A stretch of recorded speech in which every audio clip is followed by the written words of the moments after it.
안녕하세요, 여러분. This is Anthony George Saneba, vlogger South Korea. So, 90 beginners vocabularies pa rin tayo, guys. Episode number 5.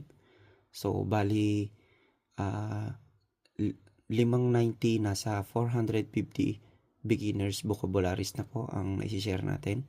So, I hope nakakadagdag ito ng kaalaman sa ating pag-aaral. Okay?